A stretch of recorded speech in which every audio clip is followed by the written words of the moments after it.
Bonjour Madame, Monsieur. Aujourd'hui, dans le cadre de l'émission Le Monde du Droit, nous avons choisi de parler du droit à un environnement sain en République démocratique du Congo. Nous avons choisi d'en parler parce que la situation est vraiment, je dirais, catastrophique en matière de gestion de déchets en République démocratique du Congo. Émission est en français puis en lingala. Plus que ce n'est pas en lingala. Tozana article 53 de la Constitution, oyo ezolobela makambo ya environnement sain. Article 53 de la Constitution congolaise. Toute personne a droit à un environnement sain et propice à son épanouissement intégral. Elle a le devoir de le défendre.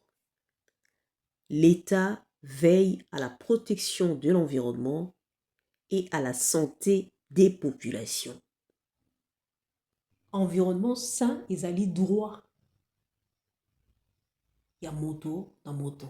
Moto nyonso aza na droit ya vivre dans environnement moko ezali sain. C'est-à-dire environnement oyo eza ko exposer ye na ba maladie te, eza ko exposer ye na ba odeur te, eza ko exposer ye na ba inondation te, eza ko exposer ye te na ba présence ya ba déchets ou eza nuisible na bomoi na ye. Mais soki tosali constat tokomona na niveau ya République démocratique du Congo et plus particulièrement na niveau ya Kinshasa, problème ya gestion ya ba déchets eza ko se poser. Ezo se poser vraiment makasi.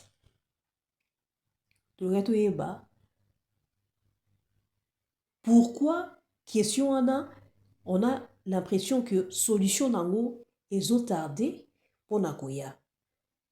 Dernièrement, tozali na problème ya ba inondation ou esalamaki na Kinshasa. Inondation oyo e entraînaki ba décès ya bato ebele. Ba famille ebele ba perdaki bato na bango, bandako na bango, pe bato ebele bakufaki suite ya ba inondation wana. Soki totali parmi ba cause ya ba inondation wana, gestion ya ba déchets ezali nakati. Tomeke ko réfléchir na likambo yango pona to luka koyeba vraiment cause gestion ya déchets soki tobi totala tozonga un peu na sima pona to comprendre présent ya lelo. En tout cas il faut otala moke passé ezali ndeni pour comprendre présent ya lelo pour préparer pe futur oyo ya lobi. So tolobi to considérer période kaka après indépendance 1960.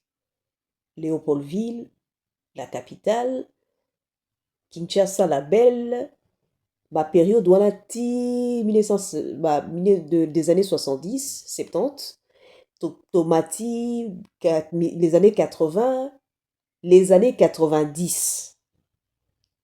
90 na début wana. C'était pas ce qu'on voit aujourd'hui en matière de salubrité publique. Na époque wana, en tout cas, likambo ya ba emballage plastique ezala na niveau par exemple ya ba wenze. Tango toana okena ba wenze kosomba biloko ba mama bazokene kosomba biloko na ba wenze. Système ya sachet, omona mama memi sachet ke osomba biloko na wenze. Amemi sachet ezalaka vraiment te, ezalaka te. Ba maman, chaque maison, bazala na ba kitunga. Ba panier.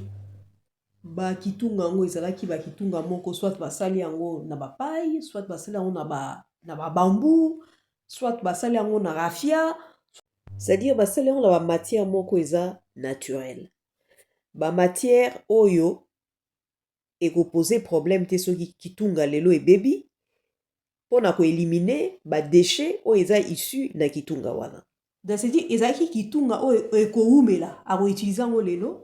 Lobi lisusu ako utiliser ka kitunga wana pendant plusieurs mois ou même des années. Kitunga wana kaka moko wana yango mama za ko utiliser. Le fait ezo umela ndenge wana azo ke wenzeka na kitunga wana ezo sala que azana besoin ya ba sachet chaque jour parce que chaque jour ozo kene na ba sachet ozo somba sachet ozo kene na wenze, c'est-à-dire que ozo ko accumuler ba déchets, il y a ba sachet. Après, problème il y a gestion il y a ba sachet wana, il y a ba déchets wana, ils vont se poser. Wana ezaki déjà na côté ya kitunga, so mama zo ke wete. Sikoyo, soki mama akomi na wenze, akoti na mulongo ya pilipili, asomba pilipili, ba okangele pilipili na papier. Oui, akie kote lipa, ba okangele lipa na papier. Akie kote mikate, ba okangela mikate na papier, ba chelie na mwamba, soka sengingi na mwamba, mais na papier.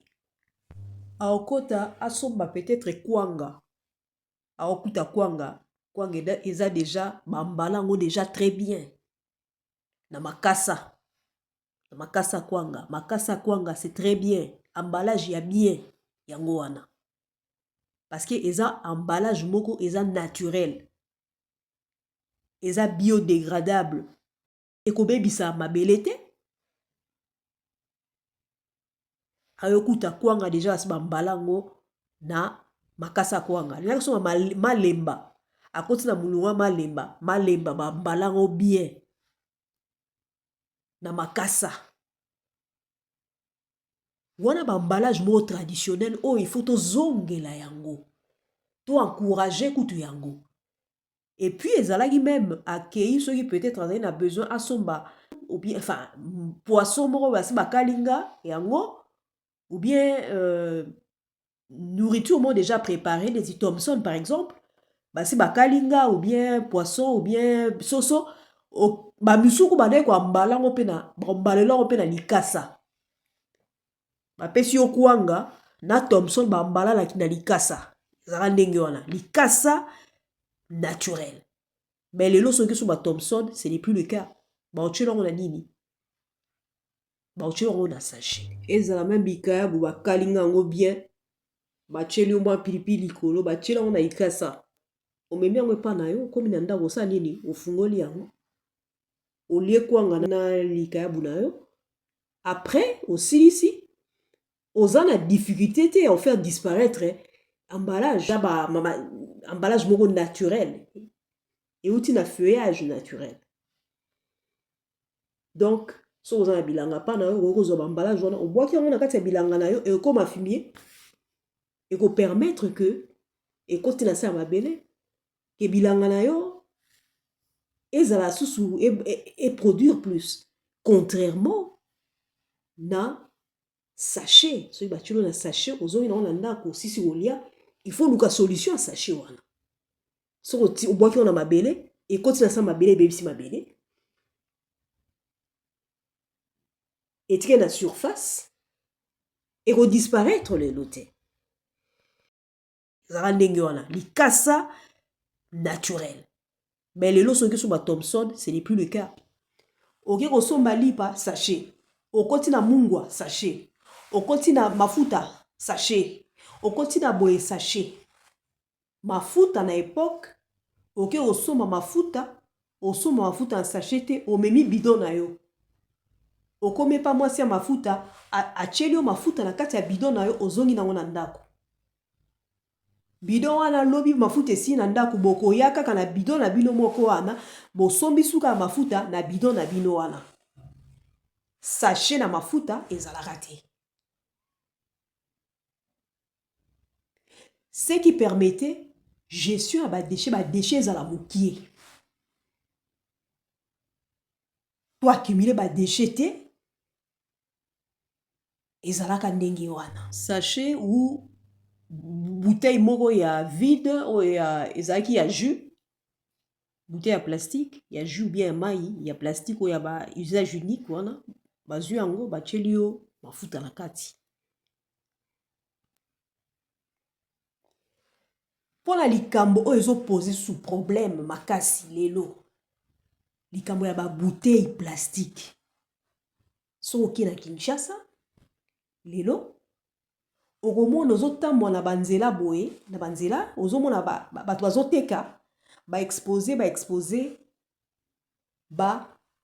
paquet ya babouteille ya mai, babouteille ya bajus, babouteille, tout se vend venant en bouteille quoi.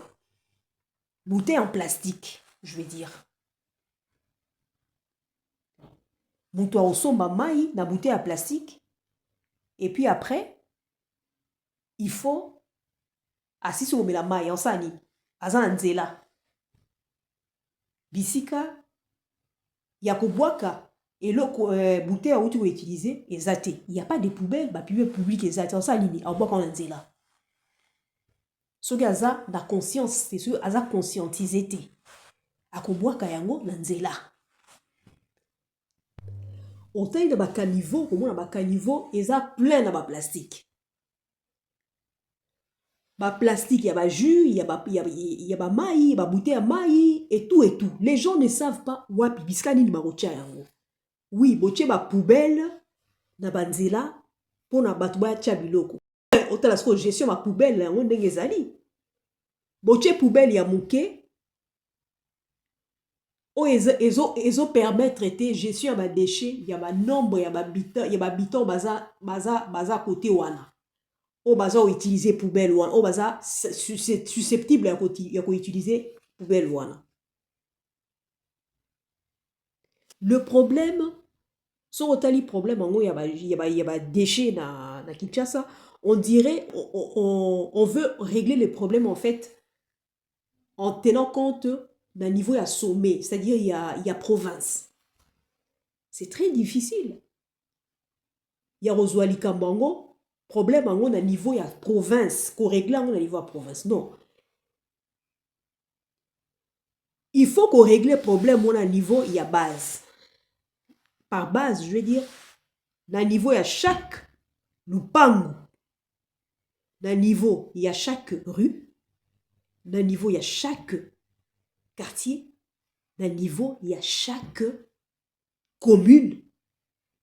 Et après, total sur un niveau à province. C'est-à-dire que na niveau à province, il faut repérer ça moyen na ba bourgmestre.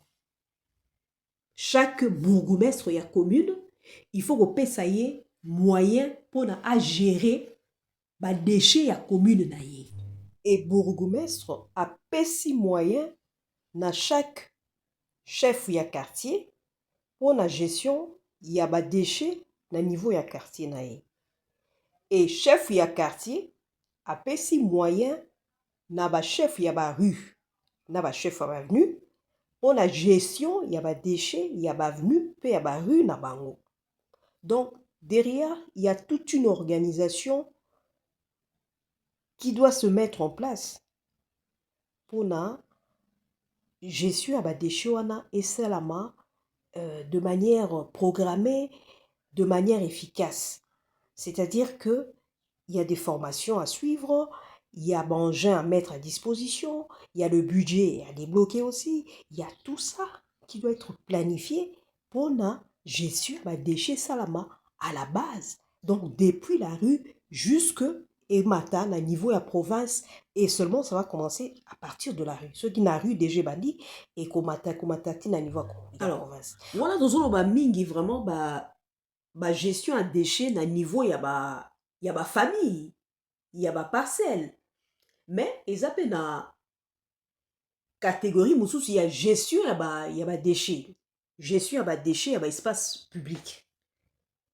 Voilà, ils ont vraiment une autre organisation. Oh, gestion senga que une autre organisation avec des services spécialisés bien identifiés. Oh, bazali dédié quand la gestion, il y a espace au public, où ils ont dans telle commune, dans telle province. Neti gestion ba déchets, il y a bazando abinene, voilà, c'est aussi une autre organisation où il peut permettre que déchets on est à la gérer au mieux, c'est-à-dire qu'il faut mettre en place une organisation appropriée. Gestion, il y a déchets par exemple, il y a place publique, place à Victoire, place à Gare Centrale et tout ça. Ça c'est vraiment une autre organisation aussi qui doit être mise en place pour gérer déchets au wana ou eza dans l'espace public. Même en espace public, je pense collaboration, même s'il y a un service dédié au héros ça là que est géré déchets wana, mais un travail en collaboration avec bourgmestre, avec chef à quartier. Tomoni service national ezui likambo ya assainissement ya Kinshasa na maboko. Travaux et bandit déjà na pas mal sites na niveau ya Kinshasa. Service national aza kobongisa côté oyo na espace où ezali public, mais na bandako na avenue na rue. Service national qui lobongisa liboso lupangu na biso te. Non. Na liboso lupangu ya moko na moko, il faut que to bongisa na liboso lupangu na biso. Parce que ce service national, il faut bongisa boulevard Lumumba, abongisa ba place oyo eza public. Aya susu liboso lupangu na yo muto vanda wana, ochaka ba salité, obongisa raté. Service national aya okombela yo, aya kolongwelo ba salité. Non, non, non. Et ça, question, il y a organisation, moro, tout le monde doit mettre la main dans la pâte. Pour que si ça, insalubrité na kati ya Kinshasa. C'est possible. C'est possible. Espace est géré au niveau il y a service dédié au service national, mais il y a espace public, espace où est résidentiel. Bisika bino bovandi. Il faut rebondir parce que tout le monde a essayé mususu. Batu bavandi mais komba kata liboso ya lupangu te. Kokomba liboso ya lupangu, bayebi kokomba liboso ya lupangu te. Mutazo vanda azote quand même liboso ya lupangu mais ils a très sale, ils a salité makasi. Ce n'est pas possible. Mosala oyo service national azo sala. En tout cas to saluer yango et il est important que ezala encadré pour le déroulement d'ango et salama dans de bonnes conditions. Encadré par des textes. Dernièrement, on a dit vidéo moko, jeune y a vandal. Bazan a volonté, y a quoi assainir commune à bango. Bazo kende, bazo kota même tina kate bakaniveau ezali etondi ba bouteille plastique. Etondi mai, etondi ba bouteille plastique. Bazo kotango, bazana ba moyen te. La volonté ya ko ya assainir milieu parce que avandi mais ba moyen zate. Ba pesi bon ba moyen te. Mais ba jeune o baza dévoué ndengwana pona osala ko bongisa ba rue na bango, ba avenue na bango, ba quartier na bango, mais il faut ko accompagner bango na ba moyen.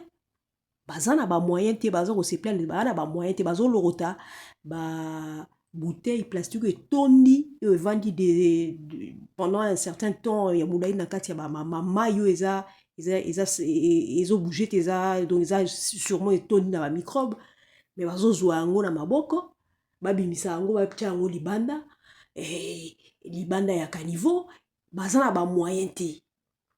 C'est là toute une organisation à mettre en place que chaque rue ezala na ba engin nango eza na moyen nango mise à disposition pour accompagner ba jeunes au baza na besoin au baza na volonté, je veux dire, il y a kosala assainissement il y a milieu na bango. Ville province ya Kinshasa eza à peu près 17 millions d'habitants.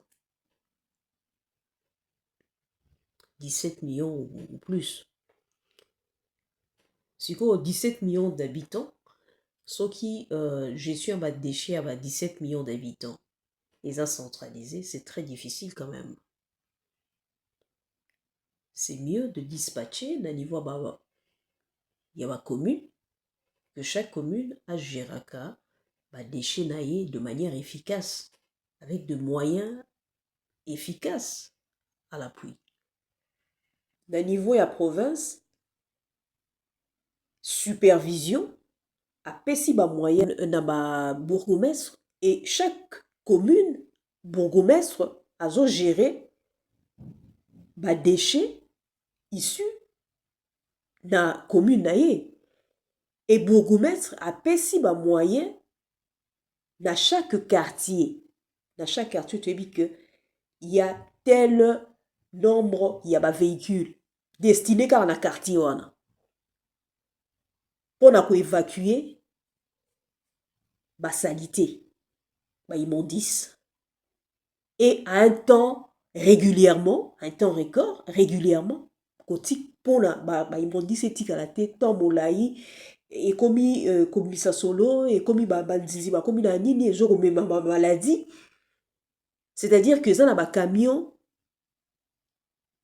où ils ont destiné à l'évacuation, il y a ba immondice où ils ont passé régulièrement par semaine et destiné à chaque quartier, destiné à ces rues-là, à ces avenues-là. On peut avoir, par exemple, 10 camions affectés dans un exemple comme ça, 10 camions, par exemple, affectés dans la commune Ouana et répartis sur le quartier de cette commune-là, ou 20 camions, je ne sais pas, par rapport au nombre, il y a habitants à la commune Ouana, nombre estimé, il y a déchets qu'on dégagé par semaine. Donc c'est une question d'organisation, de mettre le moyen et permettre à ce que gestion, il y a des déchets à la décentraliser. Le gouvernorat, ma province est à un niveau à superviser, mais pessi ba moyen dans chaque commune a pessi ba moyen dans ba quartier pessi ba moyen dans niveau il y a ba rue, il y a ba avenue. Ba chef ya rue, bazali bato ba yebi chaque parcelle. Na bato ba vandara kuna. Moi je me souviens à l'époque ba chef ya rue bazalaki batu oyo bayebi chaque parcelle, c'est-à-dire que ceux qui moutoyaient les lots na kati ya rue wana chef ya rue a déjà informé. Ah oui, chef ya rue ayebi déjà que na lupangu wana mutu moko ya sikaye bazali ba chef de rue o bazalaki très proche na chaque lupangu ya avenue wana, ya chaque lupangu ya rue wana akoya na lupango lelo ayi avandi na bino soki ya kolia ezali bolia ensemble soki ya komela ezali bomeli ensemble, c'est-à-dire que aza mutu oyo ayebi batu nyonso tu baza na kati ya rue wana aza très proche, aza mutu moko aza facilement akoki conscientiser facilement chaque lupango pour la gestion ya ba déchets na bango pour vivre na bango azalaka na bango.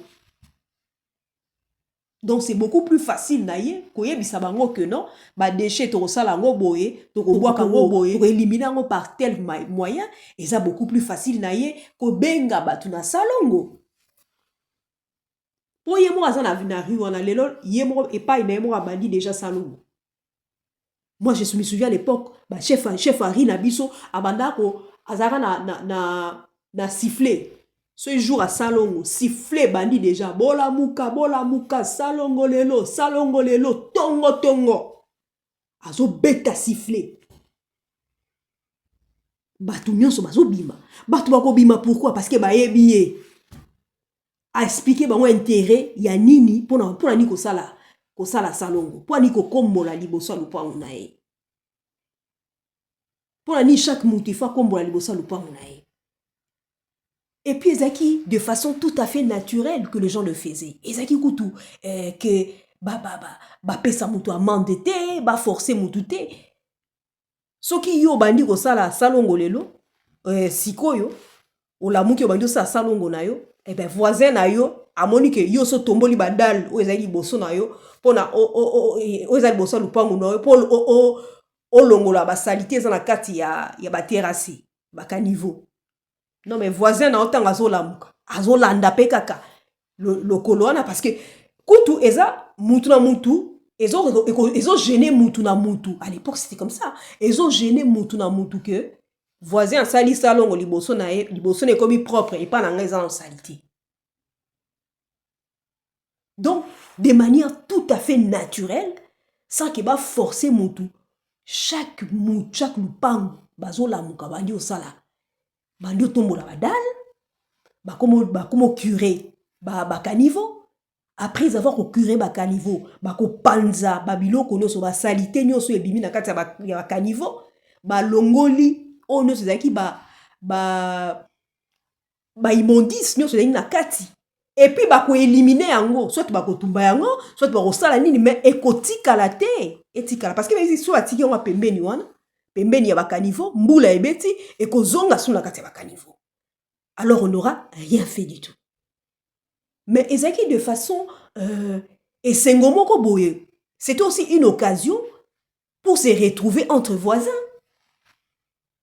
pour parler, pour na osenga voisin pesanga rato, voisin pesanga pa unayo, pesanga kombo. C'était vraiment dans la bonne ambiance quoi. Il n'y avait rien de qu'on forçait batu ezalaki te, ya kobeta batu ba fimbo ezalaki te. Mutu na mutu osa yango naturellement. Po yebi ke so na sali yango tolongoli basalite wana bangungi barozala te. Bangungi barodiminuer. Po bamai soki ezo stagner, ezo vendre sika moko, c'est alors en ce moment-là que bangungi bazali. Munyo so linga ngungi te, ngungi engela sa maladie, engela sa malaria, engela sa bana maladie, yo moko maladie et tout ça.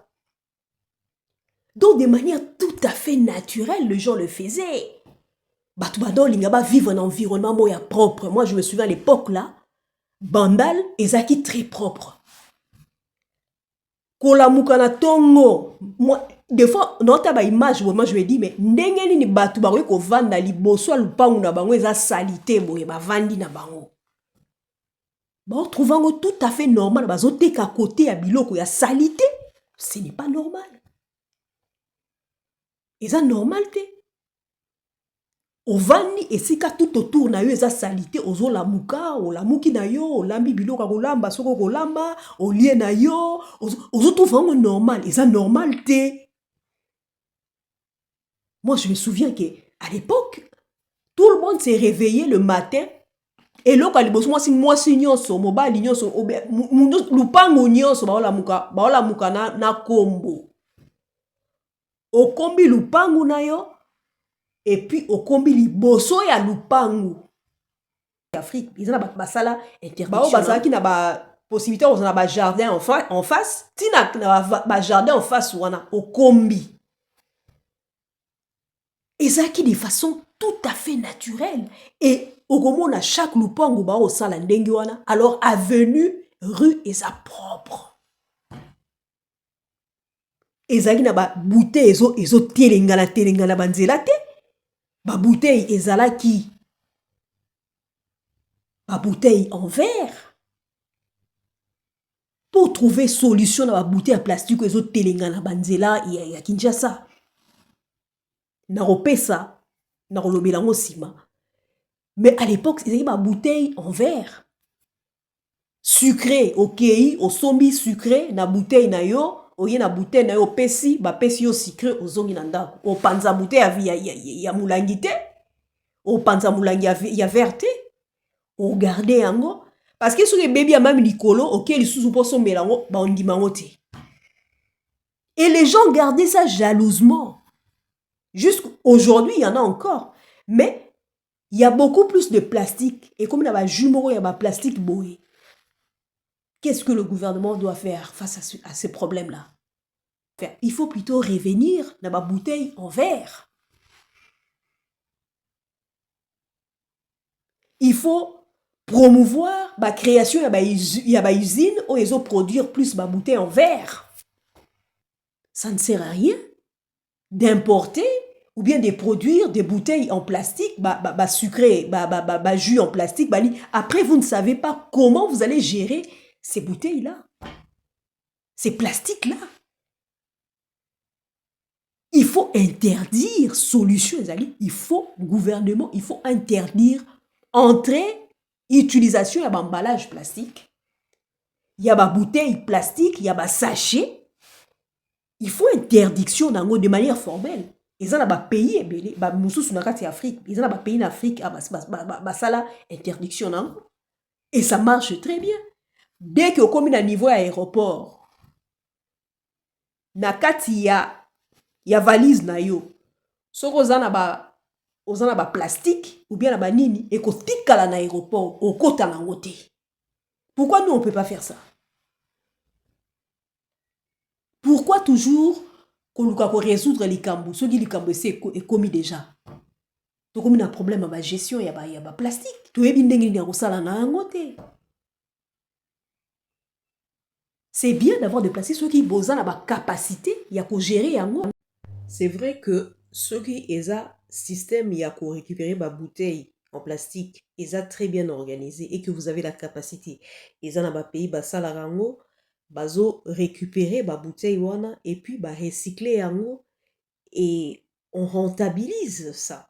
Mais à notre niveau, moi c'est que je vois dans ma image, je me suis dans au moins ba maman, ou ba papa, voilà, en train de rechercher en fait de bouteilles pour aller revendre Nabasaki Aminene, en train de se balader avec jusqu'à ce que na point X, bisque qui sa yango. Non mais, bisque que nous récupérons au moins les sikamou ezali très salité, donc bazo exposé pe santé na bango, juste pour en récupérer ma bouteille. Non. S'il faut récupérer les bouteilles, il faut le recycler, il faut que ça soit vraiment organisé, pas mettre la santé à ma population en danger en allant rechercher ces bouteilles-là. Et oui, vous allez peut-être organiser, structurer des manières dans chaque quartier, bisika batu bavandi, et ça n'a pas point moko nommé, bisika bagena otika ba bouteille, et puis il y a toute une organisation derrière, il y a des camions, il y a nini, il y a récupérer. Pas que ba population bangonde bakenda koluka yango pi batambola na basaki ya minene bakenda kotika yango na baizini moko eza musika par rapport à banini na bango bisika bango baovanda. Pourquoi ne pas venir récupérer ça? Baoyo bazana ba bouteille bayebi ke point nommé eza tel à tel endroit bisika batika ba bouteille ok botiki ba bouteille na yo bapesi yo mwa mbongo na yo na kati ya quartier na yo. Pourquoi pas? Mais du moment où ce n'est pas encore structuré, ma capacité, il y a qu'on récupère de manière organisée et zatée, mieux vaut supprimer ça. La récupération de ça, la main, ma bouteille à mozaraka est belé.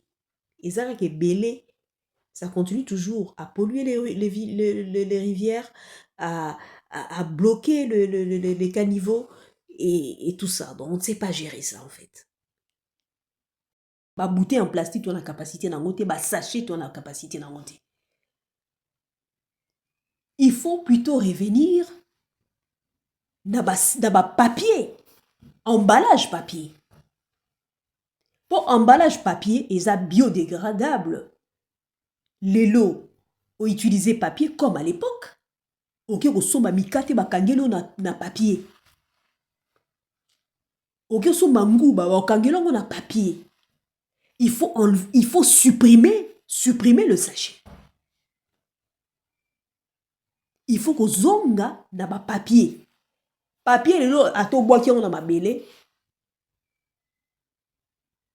Mbule beti eko panzana nango ekei eko sala eloko moko ya mabe na mabele te. Mais ça sachet boaki on lelo. plus de presque 100 ans après, on retrouvé sous sachet wana eza nango toujours. Hein. Ezobebisa mabele. Ekoti na se ya mabele. Et bloqué, et comme il boule beti, moyen la suke beti. Ma il fait kota tina se. Soki, ezan e loko moko ezo bloqué en te. Mais yo bois qui sachet koti na se ya mabele. Boule comme beti. Mai, au lieu que ne tina se, ndenge salama. Et kota tina se ya mabele, ndenge salama. Et comme il bloqué en surface, parce que yo bois qui ba sachet. Ba msuku ba kundaka ba sachet. Nakati ya mapango. Ozomona azokunda ba plastique, ba bouteille plastique azokunda ba sachet. Non mais ozobebisa sol. Ozobebisa sol parce que soko lobi na sol wana osala bilanga lelo, ba sachet za na se, bani ba biloko e produire bien te, e bota bien te. Ba kundaka sachet te, ba kundaka plastique jamais. Parce que mbula suke beti mbula ezomona place à kokende te, moyen qui est na se ya mabele ezate et tikali en surface. Après vous allez parler des inondations. Donc c'est un problème de santé publique. Et un problème il y a environnement sain. Dengue article 53 et lobby yango na constitution. Et ça question te à prendre à la légère. C'est un droit. Il y a qu'au vivre dans un environnement sain. C'est-à-dire que gouvernement, il faut à ça en sorte que droit wana batuba jouir na yango.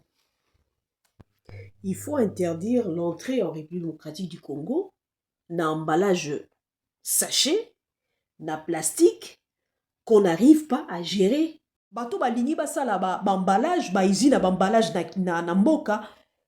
Il faut basala ba emballage en papier.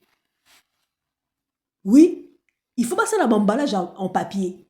Pour la bouteille, il y a ba jus et tout ça. Il faut faire des bouteilles en verre. Il faut revenir aux bouteilles en verre. Il faut des usines capables de produire des bouteilles en verre. Oh, et moutera son banini. Akei, na bouteille na ye, apesi na mututel, mutu ake na pas vendeur, apesi, vendeur apesi ye, bouteille ezali na masanga na kati, na boisson na kati, ake na ngwe pa na ye, ndenge ezalaka toujours. Il faut supprimer, il faut interdire ba pays mususu basali en Afrique. Et banzela na bango ezali propre. Pourquoi on va toujours continuer qu'on gérer et l'eau apparemment est ingérable, toujours qu'on gère en côté.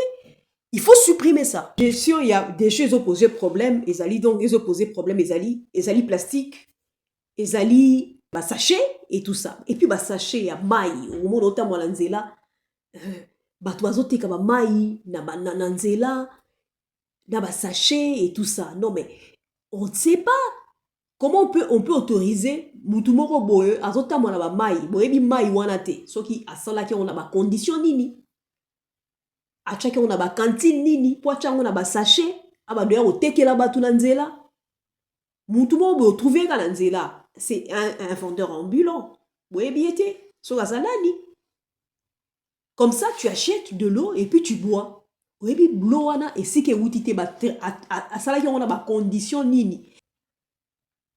Na ba mboka mususu mai ezaka eloko ezaka vraiment est traité de manière efficace avec beaucoup d'égards. Traitement ya mai pour na mai comme na robinet ya client, ya citoyen, ya population. C'est-à-dire que subir ba traitement moko, vérification moko, ya kosaka nango te.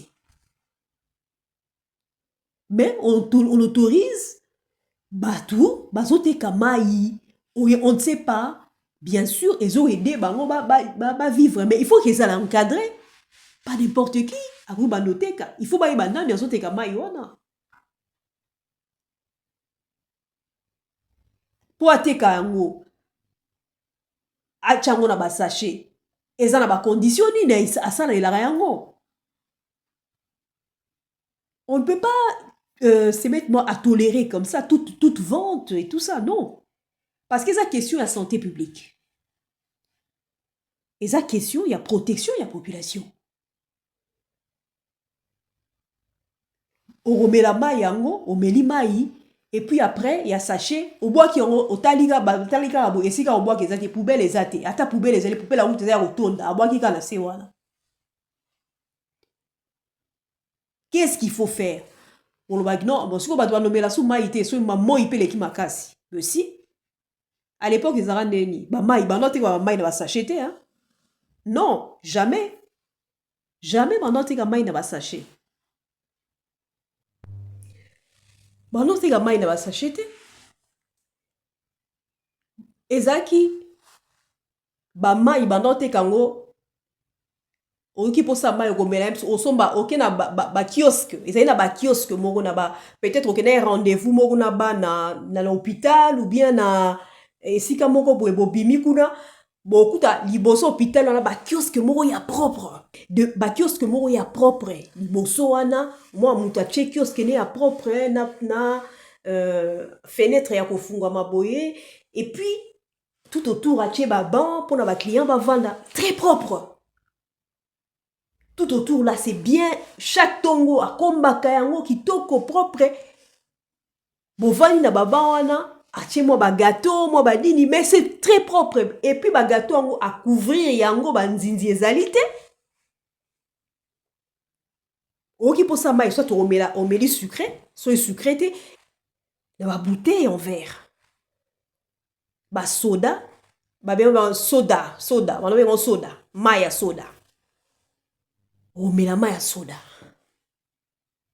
mais ezara ba système te ki na ba mai moko boye oyebi te mutu mo azotambola nango asaki yango na cantine ya ndenge nini po atyango na ba sachet oyebi te soki cantine ya kosukola nde atielaki yango po atielo na kati ya sachet oyebi te omoni ka mai eza na ba glaçon eza bien glacé atie ba glaçon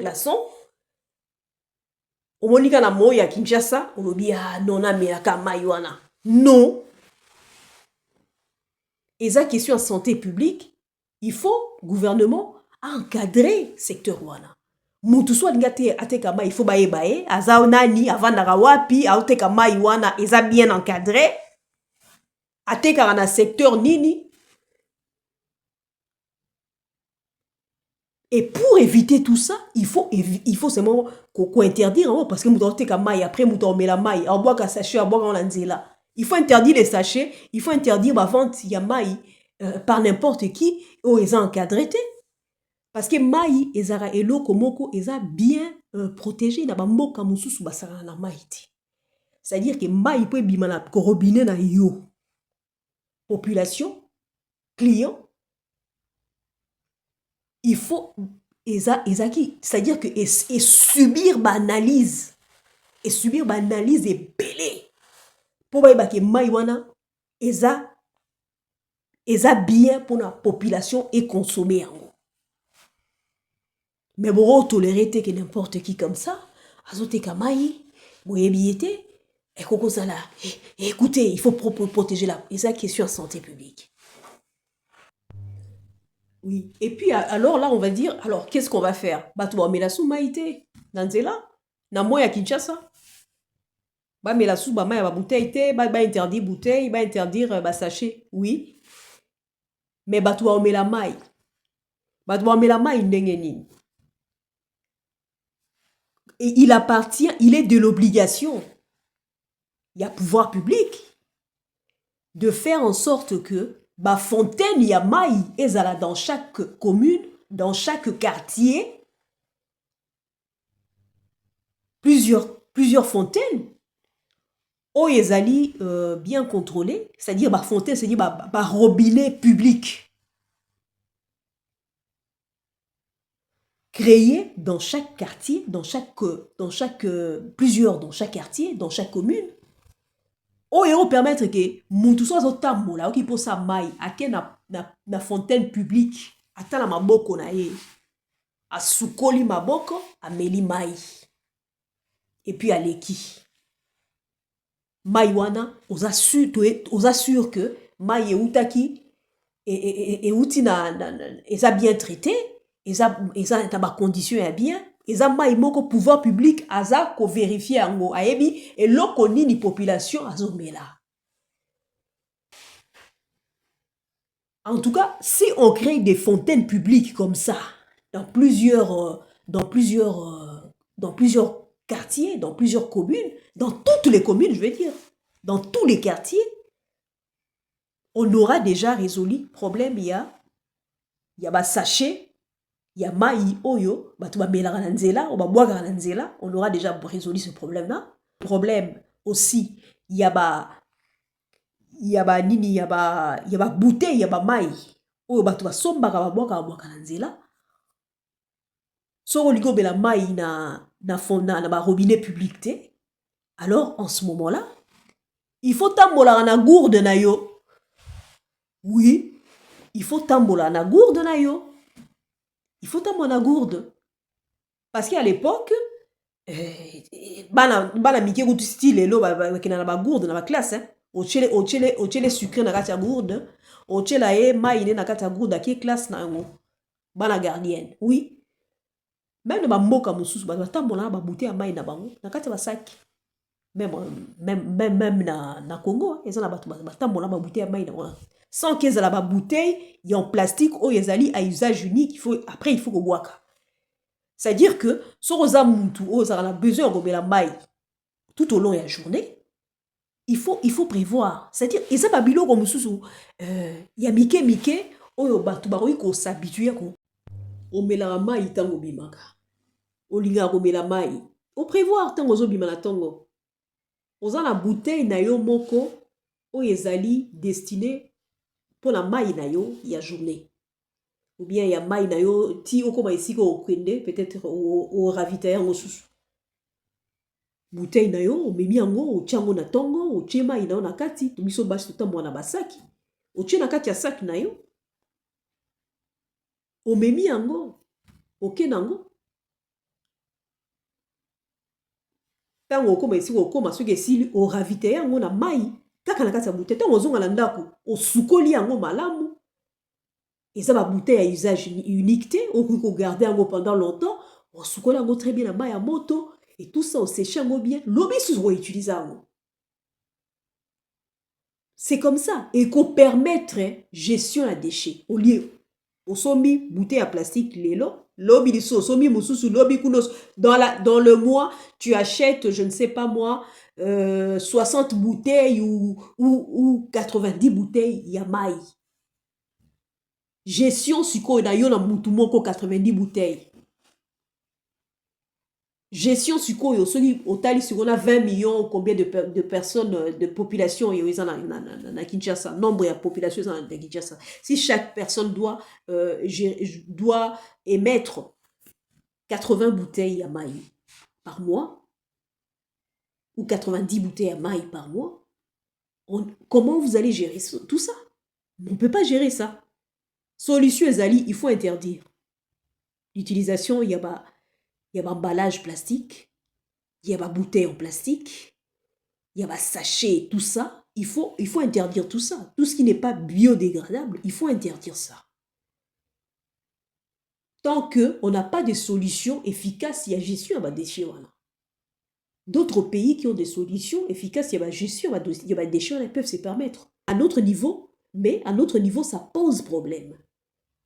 Il faut résoudre le problème, non pas ce qui essaie de produire, conséquence na yango, conséquence il faut trouver les causes, cause des anines.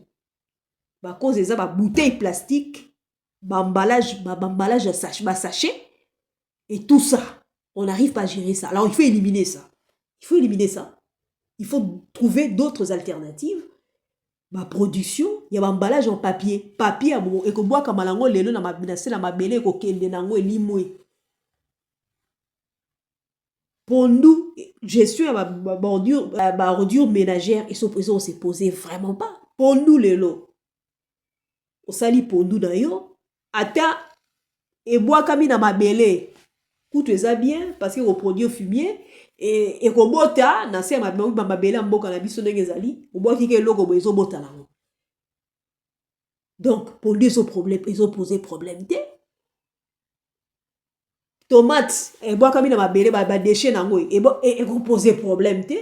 Problème ezali, babilo que ils ont quoi, sachet. Logo la gestion à ma pile. Bapile borogera ngo ndenge nini. Ça c'est encore un autre problème. Je pense qu'on en parlera. Bapile parce qu'ils ont esika mususu bato basana ba couranté. Ba utiliser bapile, ba utiliser ba lampe ba lampadaire ou ba tchara bapile wana. Et à la longue bapile ils accumulé. Ba ebi eloko ni ba osana bapile wana te ba obwaka ngo wapi. Ba ebité ba kosala ni na bapile wana ba ebité. Ba kopesa ngo est-ce que dans les sika moko il faut que qu'il y ait dans chaque quartier ba dispositif ou ezali prévu que na ba quartier modèle wana batu ba ramenera ba pile wana na un point nommé pona koyeba ndenge nini ba ko gérer ba déchets wana parce que ça ba déchets mo eza qui demande une gestion appropriée. Au moins batu ba yebi eloni basala ngo te baso bakango baso sala ngo baso tumba yango même non. C'est-à-dire qu'il faut dans chaque quartier, organisation, il y a ma gestion, il y a ma déchets, il faut être efficace. Selon type, il y a ma déchets. Il faut que chaque moutou ba oyo bache et sikoyo eza pona ko mema ba déchets ya ba pile ba tiki en place wana. Comme tout le monde a ba mboka mususu. Il faut ça la mboka na biso Congo. Mais avant tout, il faut conscientiser la population. Quand les canaux télévision, comme ça la spot et tout ça, c'est très bien. Mais conscientisation, mais il faut sensibilisation, conscientisation, oyo et salami na niveau qui est le niveau qui est plus près de la population. Chef de rue, aza plus près de la population. Il faut qu'on commence par là. Ne voyons pas résolution à problème au niveau à l'icolo. Tobanda l'icolo a sa moyen de manière, c'est-à-dire province a si moyen naba gouvernorat a si moyen naba bourgmestre, bourgmestre pesi moyen na chef à quartier, chef à quartier na chef ya rue, na parcelle. Il faut qu'on banana chef ya rue. Conscientisation d'abord. Parce que chef ya rue a conseillé ba parcelle na enyoso ya rue na e. Azara plus près na bango. Ya so ya lobby na bango ba koyoka ye beaucoup plus facilement. Parce qu'il y a zalaka bango mingi. Alors, il faut donner le capacité d'aba moyen, d'aba chef à la rue. Moyen à sensibilisation à la population. Moyen mettre en œuvre, mettre à sa disposition, moyen pour la gestion des déchets. Sensibilisation surtout. Comment éliminer les déchets. Dans chaque rue. Quand on a gagné chaque rue, c'est fini. Le problème est résolu en grande partie. Au niveau de la province et au niveau national. Ba chef ya rue, bazan un rôle moko crucial à jouer dans la matière. Il y a conscientisation, il y a sensibilisation, il y a ma population oyo bazana ba rue na bango ba population oyo bango ba yebi bango très bien oyo ba kotoya ka bango facilement ba koyoka bango beaucoup plus facilement que publicité moko oyo ezoleka na télévision ye azana beaucoup plus na facilité pour à vivre na bango akokota na lupango wana vandi bopesanga mai baliaka ensemble ou bien basolaka baza donc ayebi bango akotana na bango ayebi chaque mutu. Il faut donner les moyens na ba chef ya rue pour la résolution il y a problème wana. Et puis tout le monde ba image zo les cas ba camion et sombami ya ba poubelle et tout ça bon ba poubelle ngo ba tchango na ba coin boy ba poubelle et toni Mais bozo dégager en côté. Ça sert à quoi? Kocha ba moi poubelle moi ya muke boé. Na quoi ya venu moko. O ezo permettre que ba gestion ya ba déchets wala nyoso ya venir mobimba ezala résoudre. Il faut mettre de poubelles ya minene na chaque coin ya venu. C'est pas le moyen qui manque, je pense. Je pense qu'on peut effectivement, d'un niveau à chaque commune, s'organiser de façon que dans chaque quartier ou dans chaque avenue, ils en a poubelle moko ya capacité ya venu wana poubelle o yezali ba déchets o yezali géré régulièrement éliminés et emporter bisika o il faut izala détruit et de manière régulière. So ils vont éliminer chaque jour. Alors chaque jour, il faut qu'il y ait un camion qui passe dans chaque quartier, dans chaque avenue, pour éliminer les déchets. Voilà. Parce que ça sert à rien de mettre de bac à poubelle, na ba quoi moko et puis bandi obimisa sous ba solo, et bandi ko bimisa ba nzinzi, et bandi ko mema ba infection, ba maladie, et tout ça, ba microbes. On ne sait pas enlever ça. Il faut qu'il y ait de camions. Bah camion et bah gestion bah poubelle à partir de 15 000, je pense, dollars au rose ou bah camion. Hein. Ça dépend bah type bah camion. Il y en a de tous les prix. Il faut pas qu'il y ait dans le niveau il y a Kinshasa quelques camions morobo et combien. Non, bah camion il fait zalande. Na niveau à chaque commune. Na commune a dispatché ba camion na niveau ya ba quartier. Et donc c'est-à-dire que la commune ils ont 4 quartiers. A Rosala peut-être camion ils ont permettre couverture il y a ba nombre ya ba quartier wana. Dans chaque quartier ba Rosa peut-être va disponibiliser le nombre temps ya ba camion. Et ça ka destiné na quartier wana. Pour la Rosala chaque jour ko ramassara ba poubelle o yeutara na quartier wana. Et ça a destiné na quartier wana. Gestion na yango, ba réparation ya ba nini wana, makambu nyonso tu ya ba camion wana, et ça destiné géré par la commune. Commune azo remonté rapport na niveau ya province, ya gouvernorat. Et bourgmestre bazo à disposition dans chaque quartier. Ba camion ezo leka dans chaque destiné, dans chaque rue, dans chaque avenue, dans chaque pour qu'on récupérer, qu'on longola ba immondice chaque jour ce qui est commis, mais ils de façon régulière pour qu'on éviter que ba immondice est toni et comme vous voyez dans zela de tout le monde a ba image donc ça va pas. Donc c'est à dire que et ça problème moro on peut résoudre ça facilement. Ce qui volonté ezali. Ce qui volonté ezali et problème wana ezana facilement résolu. Comme résoudre dans le niveau ya ba rue, kobana na ba rue. Conscientiser ba chef ya ba rue. Ko pesa bango ba moyen. Conscientiser population.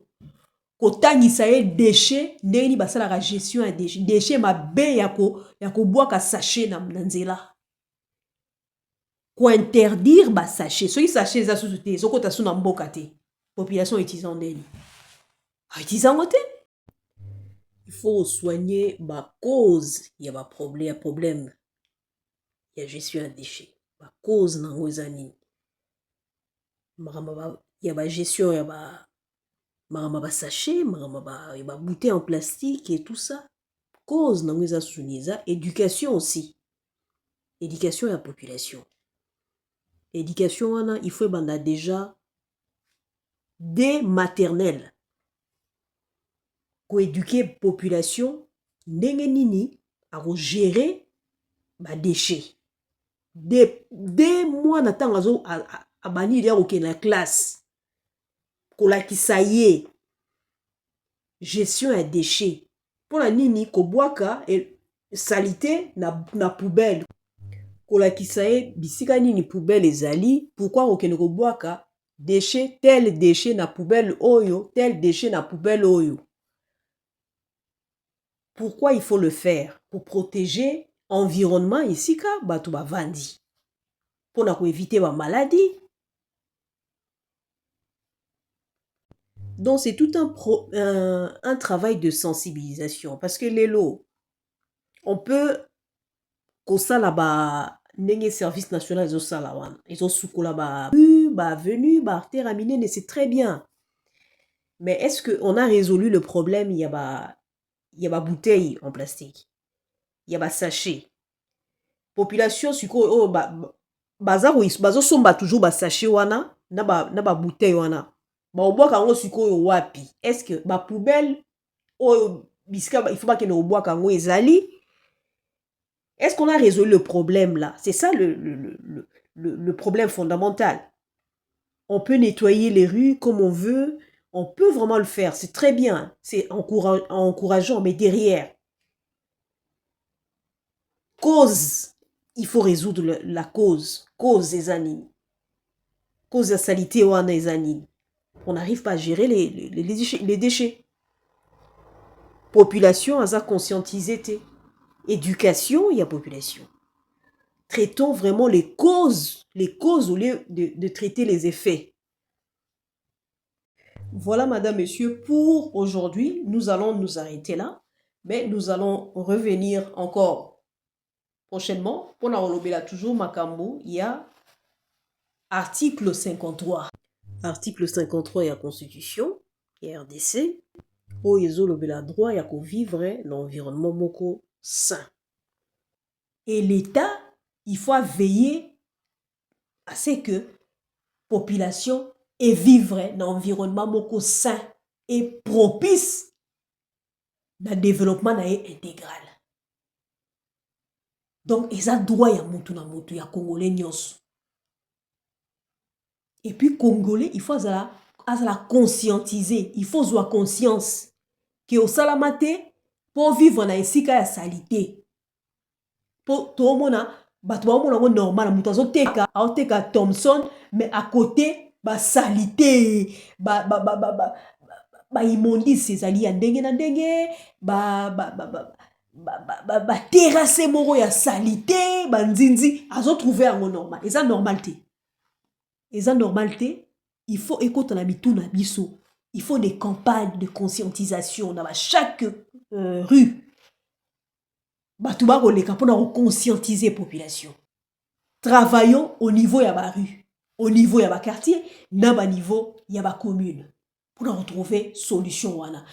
Et gouvernorat a chapeauté tout ça, a pesa ba moyen na ba commune.